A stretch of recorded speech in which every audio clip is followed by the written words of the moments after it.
Saudara dan saudari yang saya kasihi, baik yang ada di tempat ini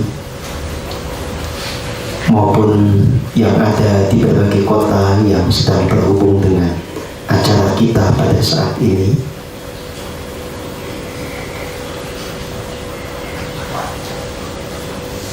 pernyataan satu nusa, satu bangsa dan satu bahasa itu hanya akan punya makna kalau dilandasi kesadaran yang murni, kesadaran yang tepat akan ketuhanan yang Maha Esa.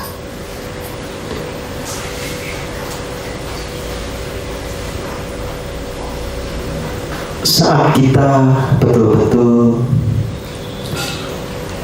bisa membawa pikiran kita untuk masuk ke dalam keheningan, untuk terhubung dengan rasa sejati kita, sehingga pada akhirnya kita menyadari keberadaan dari Tuhan yang sesungguhnya, yang meliputi segala yang ada, yang meliputi diri kita semua sekaligus. Tuhan sebagai esensi dari diri kita semua. Dan dari situ kemudian kita mengerti tentang spirit kemanusiaan yang universal. Maka persatuan itu baru punya fondasi yang kuat, baru punya makna yang sesungguhnya. Kita semua tidak akan pernah bisa bersatu selama kita masih menonjolkan atau mengedepankan ego kita. Dengan ego itu kita akan membentuk kesadaran bahwa kita ini saling berbeda. Dan dalam kasus-kasus tertentu, dengan ego kita bisa memiliki fanatisme yang didasarkan atas segala bentuk perbedaan itu. Kita bisa menjadi fanatis ya terhadap agama kita atau atas dasar agama, bisa menjadi fanatis atas dasar suku dan seterusnya. Dan juga kalau tidak dikelola dengan baik, kecintaan kepada bangsa akan menciptakan chauvinisme ya, yang itu tidak lain dan tidak bukan adalah fanatisme kepada bangsa yang mengabaikan realitas bahwa kita sebetulnya menjadi bagian dari kemanusiaan yang universal. Nah, ajaran Pancasila itu mengajak kita untuk melampaui semua bentuk fanatisme itu. Dan dasar utamanya adalah kita diajak untuk melampaui keakuan kita. Kita dididik melalui hening cipta untuk meluruhkan keakuan kita di dalam kesadaran yang seutuhnya bahwa kita ini sebetulnya selalu ada di dalam naungan kasih yang paling murni dari Tuhan yang Maha Esa. Bahwa kita semua dihidupi oleh energi yang sama. Bahwa kita semua berasal dari realitas atau sumber yang sama. Bahwa kita semua punya esensi kemurnian di dalam diri ini yang juga sama ya. Nah, saat kita betul-betul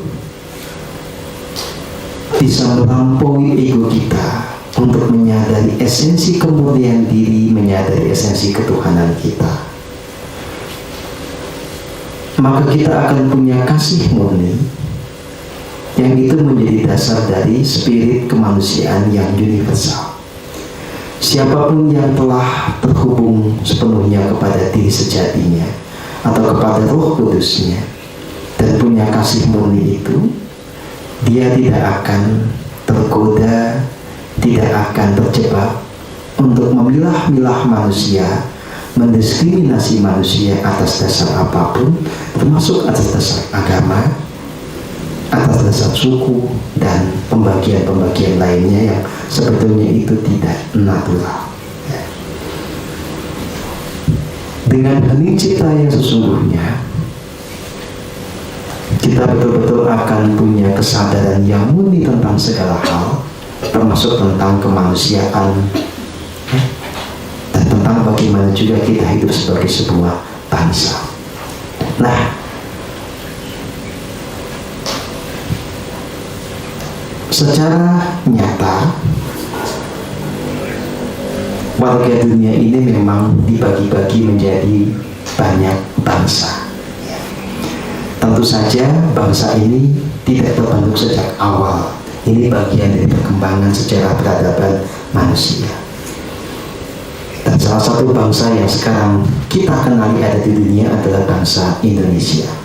Nah, kalau kita merujuk jauh ke belakang, sebetulnya bangsa ini sudah ada dan kita kenal sebagai bangsa Nusantara. Nah, kenapa pernyataan satu nusa, satu bangsa, dan satu bahasa ini menjadi penting di masa lalu dan di masa kini? Karena ini hendak menegaskan kembali eksistensi atau keberadaan dari bangsa Nusantara yang agung, yang kemudian itu menjadi dasar untuk perjuangan dari bangsa ini menjadi bangsa yang berbudaya sesuai dengan jati diri, berdikari secara ekonomi dan berdaulat secara politik, yang itu semua adalah dasar dari terciptanya kehidupan yang sejahtera, kehidupan yang berkeadilan, yang kita sebut juga sebagai kehidupan surgawi. Nah, teman-teman semua, pada saat ini kita memang mendapatkan satu tantangan yang berat di dalam kehidupan sebagai sebuah bangsa. Dan karena tantangan itulah kemudian kita punya semacam dorongan dan keharusan untuk menegaskan kembali komitmen kebangsaan kita.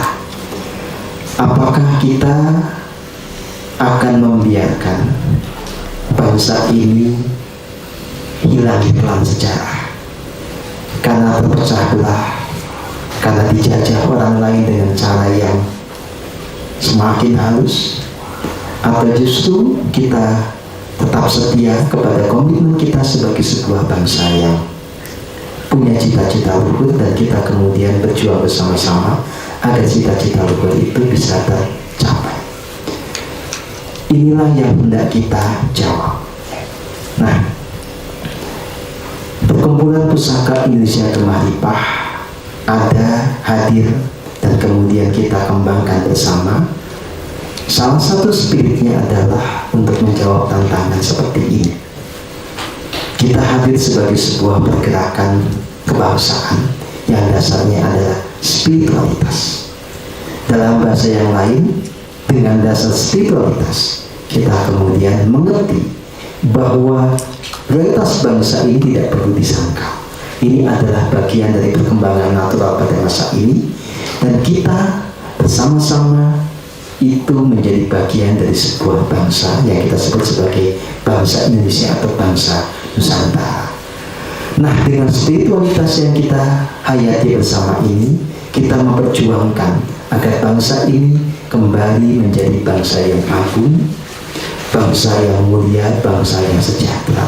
Tentu saja tanpa kemudian kita menjadi chauvinis, tanpa membuat kita kemudian meremehkan keberadaan bangsa lain, tanpa kemudian kita juga mengabaikan bahwa kita berjuang untuk kepentingan semua bangsa yang ada di bumi ini.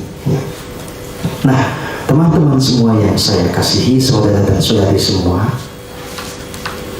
pertemuan seperti ini adalah cara kita agar kesadaran kita akan pergerakan yang sedang kita perjuangkan bersama ini itu semakin mengkristal, semakin kokoh di dalam diri kita.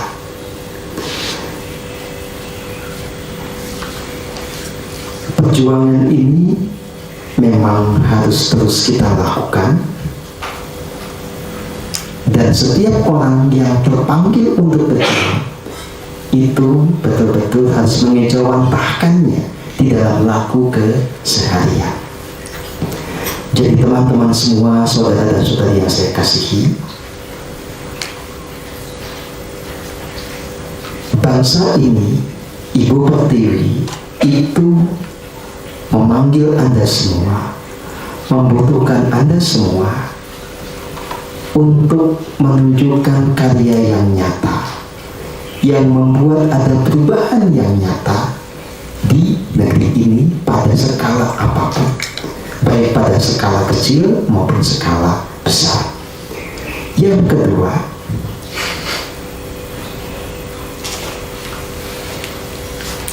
Ibu Pertiwi, bangsa ini membutuhkan ada orang-orang yang bisa menadankan sebuah sikap yang konsisten tentang bagaimana Pancasila itu diterapkan, dijalankan di dalam keseharian. Ya.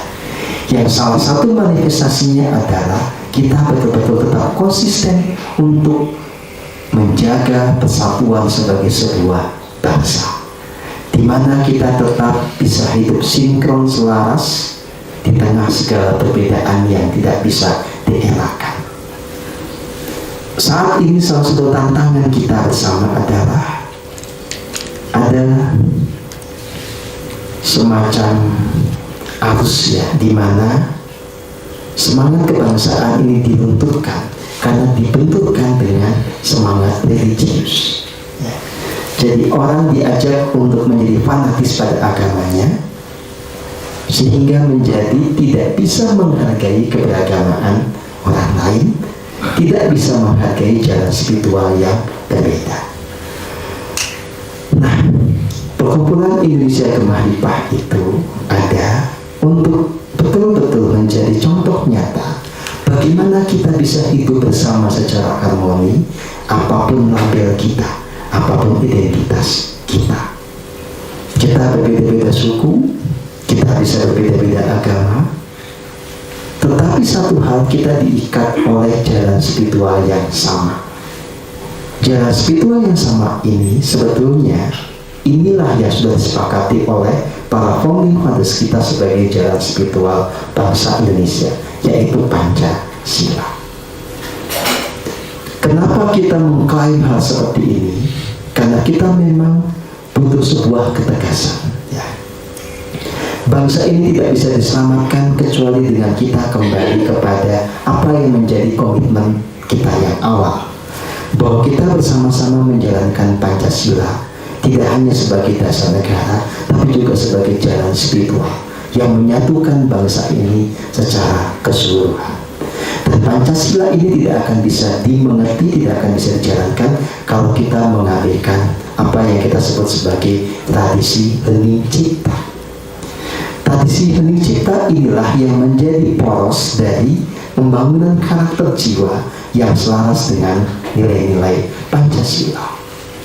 Hanya dengan hening cipta ini kita betul-betul bisa memurnikan jiwa raga, kita bisa meluruhkan keakuan, kita bisa hidup dengan tuntunan agung dari Sang Diri Sejati atau Sang Roh Kudus yang bertahta di relung hati kita.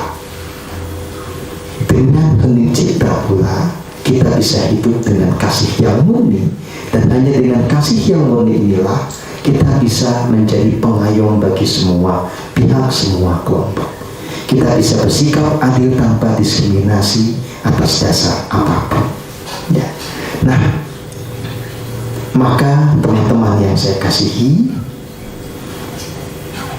ini perlu menjadi kesadaran kita bersama. Ya, siapapun yang menjadi kader dari Perkumpulan Pusaka Indonesia Gemah harus bersedia, mau dan mampu mentransformasi dirinya atas dasar hening cipta ini. Ini perlu saya tegaskan, karena untuk menghadapi segala tantangan yang ada, itu kita tidak lagi bisa mengandalkan kekuatan nalar atau kekuatan pikiran. Kita juga tidak bisa hanya mengandalkan kekuatan teknologi.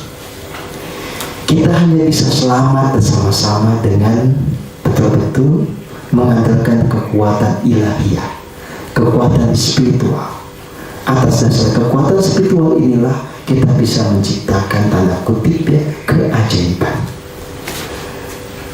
Saya perjelas begini ya. Kekuatan bangsa itu kan itu secara faktualnya ada di tangan para politisi, terutama para politisi yang megang pemerintahan, ditopang oleh kekuatan militer ya.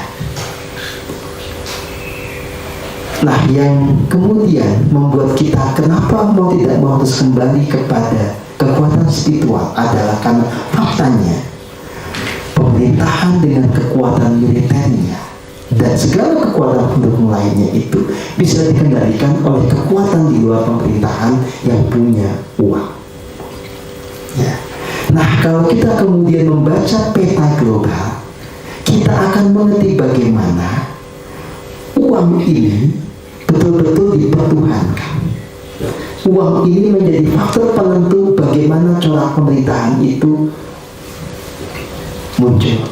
Bagaimana pemerintahan itu dijalankan juga itu tergantung dari bagaimana kekuatan uang ini dimainkan. Nah, kekuatan ini ya, yang disebut kekuatan finansial itu secara umum ada pada apa yang kita sebut sebagai korporasi multinasional. Yang itu bersifat transnasional, tidak terikat oleh sebuah negara. Dia bisa menjangkau banyak negara, bahkan seluruh negara. Dan uniknya adalah ini hanya dikuasai, dimiliki oleh segelintir orang yang terwadahi oleh lembaga-lembaga manajemen keuangan global. Mereka ini kemudian bisa mengendalikan siapapun, termasuk mereka yang ada di pemerintahan. Nah, dengan pola seperti ini, banyak negara kemudian dijauhkan dari idealitasnya, termasuk negara kita. Kita sama-sama punya cita-cita menjadi negara yang sejahtera, adil, dan makmur.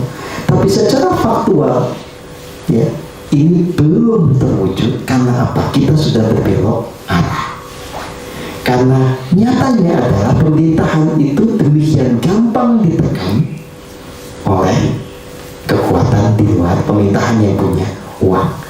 Pada saat yang sama, karena pada akhirnya mereka ini juga urusannya soal uang ya. Uang ini menjadi pemicu orang kemudian kehilangan kewarasannya, dan yang muncul adalah keserakahannya. Pada titik inilah kemudian bisa muncul orang yang sangat koruptif, dan itu yang sekarang sedang terjadi ya. Sehingga segala sumber daya yang ada di negara ini tidak bisa betul-betul dipergunakan untuk kesejahteraan rakyat. Nah, tantangan kita adalah kita ini tidak punya kekuatan politik, kita ini tidak punya kekuatan uang. Kita tidak tahu bagaimana caranya menghentikan perilaku koruptif pemerintahan. Kita juga tidak punya bayangan bagaimana menghadapi orang-orang yang punya kekuasaan finansial luar biasa ini, yang itu mengendalikan pemerintahan di banyak negara. Sedang mengapain? Ya. Dan semua hal dari kehidupan kita itu diatur ya, oleh semua ini. Satu-satunya jalan adalah kita kembali kepada kekuatan spiritual. Karena hanya kekuatan spiritual yang itu bisa menciptakan keajaiban. Keajaiban itu dalam arti begini ya. Intinya adalah kita ini membutuhkan sebuah tatanan baru, tatanan lebih berkeadilan, lebih selaras, yang nanti berbuah kesejahteraan dan keadilan sosial. Nah, kita tidak bisa melawan kekuatan besar ini kalau kita tidak punya kekuatan yang sepadan. Faktanya kita tidak punya kekuatan yang sepadan. Tetapi kita masih punya peluang untuk membuat sesuatu yang tadinya tampak mustahil itu bisa terjadi. Hanya dengan kekuatan spiritual, dengan kekuatan semesta yang tanpa batas, kecenderungan destruktif yang tadinya ada pada orang-orang yang sudah mempertuhankan uang itu bisa diubah. Dengan kekuatan spiritual juga itu bisa diubah. Orang-orang yang punya kekuasaan yang tadinya sempat tergoda untuk berbuat kekeliruan itu tiba-tiba terarahkan kembali untuk menjadi orang yang patriotik. Ya. Dengan cara-cara spiritual itulah kita masih punya harapan untuk mengembalikan kembali bangsa ini ke arah yang benar.